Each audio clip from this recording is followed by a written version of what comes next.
రిషికేశ్లో అనూహ్య పరిణామం వెలుగు చూసింది. అక్కడి పరిస్థితులు ఒక్కసారిగా ఉద్రిక్తంగా మారాయి.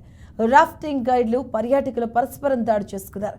పడవలకు ఉపయోగించే తెడ్డులను ఆయుధాలుగా ఉపయోగించి మరీ దాడులకు తెగబడ్డారు.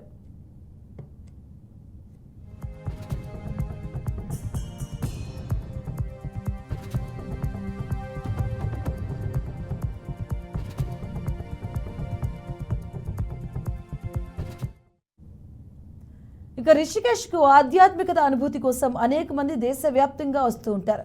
జూన్లో అయితే అక్కడ పర్యాటకులతో సందడిగా ఉంటుంది. అయితే నది ఒడ్డున కొంతమంది పర్యాటకులు మద్యం సేవిస్తున్నారు.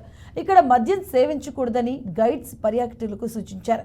ఈ క్రమంలో పర్యాటకులకు బోట్మెన్లకు మధ్య ఘర్షణ జరిగింది. ఇక ఈ ఘటనలో అనేక మంది పర్యాటకులు గాయపడ్డారు.